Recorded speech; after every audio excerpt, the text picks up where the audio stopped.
So I'm sure for neutral fans, this series has been great. Two good, smart teams just going back and forth. Game 2 really close, Game 3 really close, Games 1 and 4 a little stretched out. But as a Celtics fan, this is agony. I mean, you take this Game 4, for example. I love Kyle Lowry. I sing his praises as much as I can. But playing against that guy and him drawing charges, and he had some big defensive plays down the stretch, it's a whole different thing, man. And, as I went into this, I said I'm scared of the Raptors, and yeah, through 4 games, I'm still feeling it. Now, this was very close to being a 3-0 series, of course. I think Game 3 was probably Brad's first moments of being outcoached by Nick Nurse. He threw Cantor in there for a stretch of that game. Wasn't a good move. The Raptors immediately attacked him in pick and roll. Lowry got some shots off of it. Van Fleet got some shots off of it as well. I also think the Celtics are going to have to figure out the Serge Ibaka thing, because he got some good pick and pop threes in this Game 4. And, they're just not doing anything against him. They're not switching that. They're not sticking to him. They're just giving him those shots. And, I don't know what the solution is, but you can't just allow Ibaka pick and pop. So that's another thing they got to figure out. But I just went off on a tangent there. As far as the Anunoby buzzer beater, yes, there was a miscommunication with the zone defense where they just simply didn't see that Anunoby went backside to the other corner. But even with that being said, the pass was so insanely difficult, and the fact that it went right into the shooting pocket of Anunoby, you could play horrible defense on that play, and 9 out of 10 times the pass still wouldn't be good enough to where he could get the shot off, you know what I mean? But even so, they didn't play great defense on that play, and here we are. That close to a 3-0 series, and now it's 2-2. Now it's a 3-game series. So what's going on? Well, I think Game 1 was the biggest example of the Celtics' size advantage on Toronto. The other thing was the Celtics shot extremely well from 3 in that game, and Toronto did not shoot well. And ever since then, the three-point shooting has been a little more even keel. Celtics had the advantage in Game 2. Game 3, it was basically neck and neck from 3, and then Game 4 tonight, Toronto shot better from 3. And if you want to have a really simple approach to the series, there you go. But I think what Toronto is doing as the series has gone on, basically since Game 1 ended, they've done a better job of getting Lowry and Van Fleet going on offense. Because I think the Celtics looked a lot bigger than those two in Game 1, and it wasn't looking great for them, But since then, they've been running handoff plays. They've had some off-ball action. They've had moments where, one of them will pass the ball off. The offense moves around for a little bit, as it does in the Raptors system. And then they just keep moving off the ball. There was a big 3 that Van Fleet hit in this Game 4 where, he ended up in the paint for some reason. I don't remember exactly why. And then he just ran back out to the three-point line, and Kemba was slow to get to him. These Raptors, they're constantly moving. Norman Powell had a really big cut play, if I remember, in Game 4, where it was basically they weren't really caring about him. The initial penetration already happened, and Powell just kind of slipped backdoor. I think Marcus Smart was on him initially. Stuff like that they're going to have to clean up. Now, Toronto, when I say Toronto, I'm mainly talking about Van Fleet and Lowry right now. They are making shots. Lowry had a big step back in Game 4.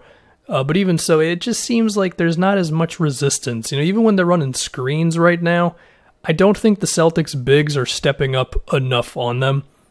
Tice and Robert Williams, you can look at some of the threes that Van Fleet and Lowry are getting and off of these pick and rolls, and they're not lazy drop coverages. Tice and Williams are stepping up on the screens, but I don't think they're stepping up enough. There's still a little bit of space there. And I don't totally know the solution. I don't think the Celtics just want to straight up switch that. But I feel like you're going to have to do it sometimes. Now, there was one time, I think it was in this Game 4, where Tice was switched onto Van Fleet, and then he beat him in a one-on-one. So we'll have to see what they want to do, but they got to do something, because I just think Lowry and Van Fleet are looking pretty comfortable in pick and rolls right now. I think you could do a better job denying them the screen in the first place. and whatever else. It just seems like the Celtics don't want to switch that all day. Now, they did go to a no-center lineup in Game 4, which I don't know if it was that successful. They did go back to Tice pretty quickly, but, in that scenario, you could probably switch a little bit more freely if that's the route you'd want to go, but then you're giving up a lot of size, so we'll see what they want to do. I mean, I think, going back to the idea of between Smart, Tatum, and Jalen, those are three guys who you can put on Lowry, VanVleet, and Siakam in kind of any order you want to. I mean, the Smart Siakam thing did kind of work. I mean, Siakam finally got going in this Game 4. They've been usually having Jalen on him, and even the shots that Siakam made in this Game 4, they were still tough shots. I think Jalen played them well. He just simply made a few of them, so I guess we just keep on seeing what's going to happen there. I'm imagining the Raptors are going to find more creative ways to get Siakam going. But I also think Siakam has not helped himself out the most. Like, he has had some iffy threes. I think there was a step-back three in this game he attempted, which, I mean, Siakam, depending on the day, can make contested threes that he creates for himself, I guess. But anyway, to go back to what it was earlier, I mean, if Tatum is on, we'll just say VanVleet or Lowry, and then Smart's on the other one, I just think you can do more than just get beat on the screen and then hope the big guy takes care of it, Like, I don't think it's too much to ask, especially Marcus Smart, to fight over a damn screen or two, you know what I mean? Now, when it's Wanamaker and whoever else in the game, well, you take what you can, I guess. Semi Ojeleye is a good defensive player. I guess I should have given him that credit when I was complaining about some of the guys the Celtics are going to have to play in this series. But still, Toronto, they're doing a much better job of just getting Lowry and VanVleet going. And again, I'm going to talk about it, Ibaka. Ibaka's freaking me out right now. 17 points in Game 2, 18 in this one. He is 7 for 9 from outside in those two games. That's scary stuff, because they are not covering him on those. He is beating them on those pick and pops.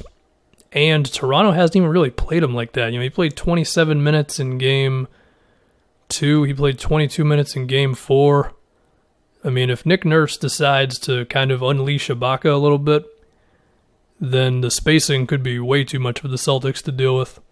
So how do you deal with it? Well, I guess to try the idea earlier of switching on those, I mean, then you're probably asking Tice or Robert Williams to defend a perimeter player, which, maybe not the best. But in terms of Ibaka, I mean, if you've switched onto Ibaka while you're at the three-point line, and he now has, we'll say it's Tatum, right, to keep up with the idea of Tatum or Smart or Jalen, whichever one's your pick, defending two of Lowry and VanVleet, right? I can live with that. Like, if Jalen or Tatum or Smart are on Ibaka, I don't think Ibaka is going to kill you in the post starting from the three-point line and that sort of thing. But again, it goes back to the idea of the guard now with the big guy switched onto him. So maybe that's not the option. You could try trapping, because I think you can still dare Ibaka to go off the dribble, although he did have like one play off the dribble today, which I don't remember if it resulted in a basket, but it did make me go like, oh, Serge Ibaka going off the bounce a little bit. Look at that.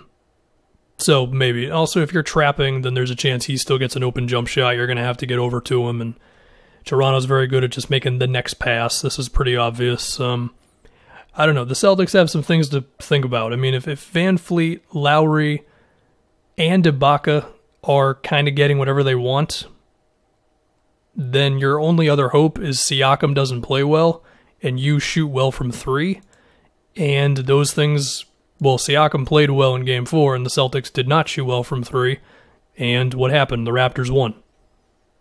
If I didn't mention Lowry's free throw attempts, that was a thing as well. He's able to get inside on him, man, and I do think he's had more success in transition as the series has gone. I mean, kind of the idea with the series for the Celtics was Toronto gets a lot of their offense in transition, Celtics, great transition defense team, and then in the half-court sets, the Celtics are bigger than the Raptors guards. And I think as it's gone on, Toronto has found ways to overcome that. Now, in terms of what's going on with the Celtics offense, Jalen was bad in Game 4. Missed a lot of open threes, shots that he's been making in the series. Basically just have to hope he doesn't do that again, pretty much. I mean, I don't know. Like, he went 2 for 11 from 3. What else you want me to say?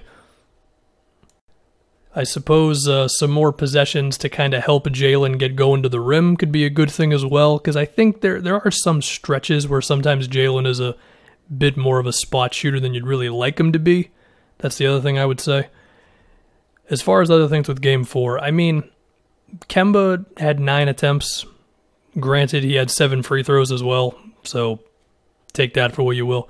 But there just wasn't enough Kemba in this Game 4. I mean, you look at with Toronto, right? Lowry had 16 attempts plus 8 free throws. Van Fleet had 19 attempts. Siakam, 23 attempts. Kemba, 9 attempts with 7 free throws. It's just not enough, you know? Need more Kemba.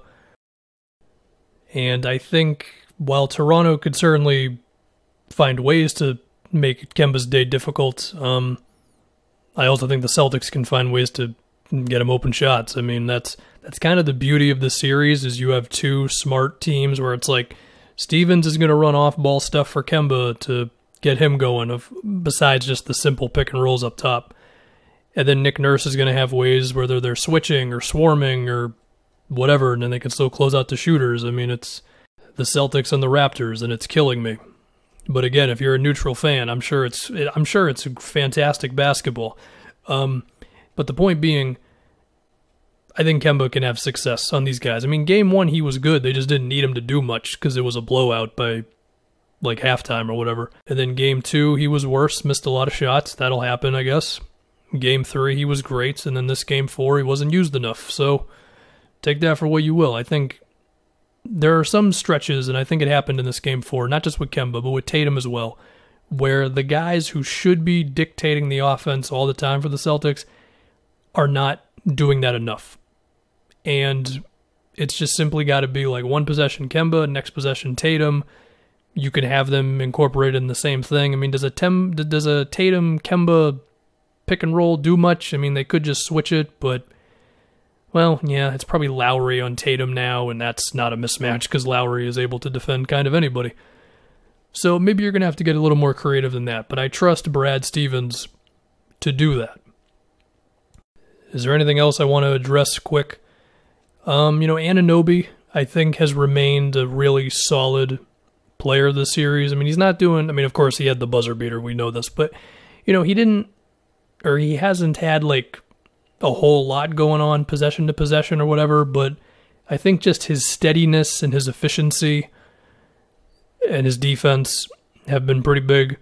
Gasol, I'll be honest, I'm not super sure what to make of Gasol. Like, I think overall he's still been a positive for Toronto, and we don't expect him to be a big-time scorer, but even so, there are times I forget he's out there. But he did have 5 assists. That's a pretty normal Gasol thing to do. Maybe it's just because Ibaka has been so noticeable with his shooting that when it's Gasol in there, I'm just like, okay, spacing's not as bad. I'm not as scared of Gasol, but he's still fundamentally sound and all that stuff. For the Celtics, the Marcus Smart three-point shooting thing is always interesting. The last 2 games, he is 3 for 15 from 3. He was better in the first half of the series, which I'm sure is a surprise to no one. Game 1, 5 for 9 from 3. Game 2, 6 for 11. Since then, he's been bad. That's Marcus Smart for you. So yeah, there's a lot of interesting things going on in terms of, can the Celtics get back to overwhelming Lowry and Van Fleet with their size?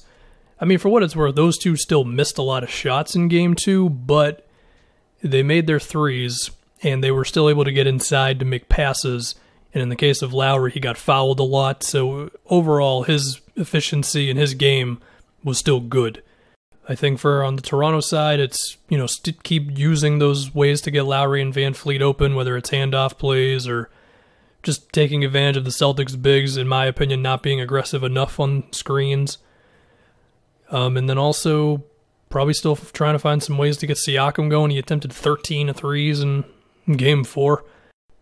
And I will mention it once again. I do think the way the Celtics choose to defend Ibaka, which is hopefully something besides Well, Ibaka's open on another pick and pop. I guess we're going to hope this doesn't go in.